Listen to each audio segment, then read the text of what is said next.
Hi hello ಎಲ್ರಿಗೂ ನಮಸ್ಕಾರ. ಸ್ವರು ಮನೆ ಯೂಟ್ಯೂಬ್ ಚಾನಲ್ಗೆ ಸ್ವಾಗತ. ಇವತ್ತಿನ ವಿಡಿಯೋ ಬಂದು ನಮ್ಮಮ್ಮ ಹೇಳ್ಕೊಟ್ಟಿರೋ ಕಜ್ಜಾಯ ರೆಸಿಪಿ ಮಾಡೋದು ಹೇಗೆ ಅಂತ ಬನ್ನಿ ನೋಡೋಣ. ಒಂದು ಲೋಟ ಅಕ್ಕಿ ಬಂದು ಒಂದು 1/4 kg ಅಷ್ಟು, ಬೆಲ್ಲ 200 ಗ್ರಾಮ್ ಬೆಲ್ಲ ನೀಟಾಗಿ ತೊಳೆದ್ಬಿಟ್ಟು ಎಲ್ಲ ನೀರು ವಾಶ್ ಮಾಡಿ ಇಟ್ಕೊಂಡಿದ್ದೀನಿ.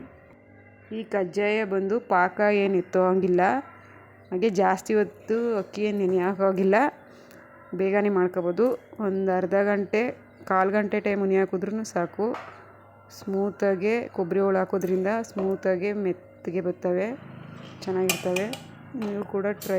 ನೀವು ಕೂಡ ಟ್ರೈ ಮಾಡಿ ನೋಡಿ.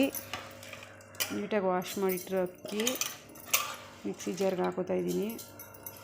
ಹಾಗೆ ಬೆಲ್ಲ ಕೂಡ 200 ಗ್ರಾಮ್, ನಾನು ಎಷ್ಟು ಹೇಳಿದ್ನ 200 ಗ್ರಾಮ್ ಬೆಲ್ಲ ಹಾಕ್ಕೊಂಡ್ರೆ ಸಾಕು.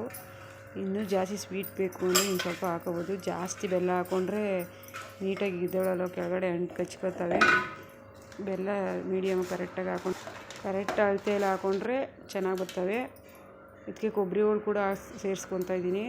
ಕೊಬ್ಬರಿ ಹಾಕೋದ್ರಿಂದ ತುಂಬ ಚೆನ್ನಾಗಿ ಬರ್ತವೆ. ಕೊಬ್ಬರಿ ಬಾಯಿಗೆ ಸಿಗ್ತಾ ಇರುತ್ತೆ, ತಿನ್ನೋಕ್ಕೂ ಚೆನ್ನಾಗಿರ್ತವೆ. ಹೀಗೆ ಮಾಡಿ ನೋಡಿ.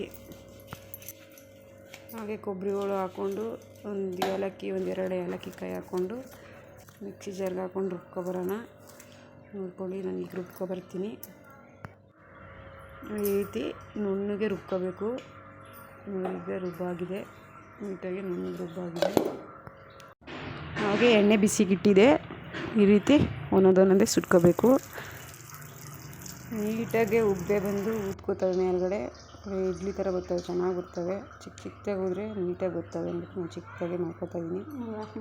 ಈ ರೀತಿ ಎಲ್ಲ ರೆಡಿ ಮಾಡಿ ಇಟ್ಕೊಂಡಿದ್ದೀನಿ, ಸುಟ್ಟಿದ್ದೀನಿ. ಸಣ್ಣ ಉರಿಲಿ ನೀಟಾಗಿ ಈ ರೀತಿ ಬೇಯಿಸ್ಕೋಬೇಕು. ಹೀಗೆ ರೆಡಿಯಾಗಿದೆ. ನೀವು ನೋಡ್ಬೋದು ಒಳಗಡೆ ಎಷ್ಟು ಸ್ಮೂತಾಗಿದೆ ಅಂತ. ಮೇಲ್ಗಡೆ ಕ್ರಿಸ್ಪಿ ಆಗಿದೆ, ಒಳಗಡೆ ಸ್ಮೂತಾಗಿದೆ. ತಿನ್ನೋಕ್ಕೆ ತುಂಬಾ ಚೆನ್ನಾಗಿದೆ. ನೀವು ಕೂಡ ಟ್ರೈ ಮಾಡಿ ನೋಡಿ ಅಂತ ಹೇಳ್ತಾ ಈ ವಿಡಿಯೋ ಇಲ್ಲಿಗೆ ಎಂಡ್ ಮಾಡ್ತಾಯಿದ್ದೀನಿ.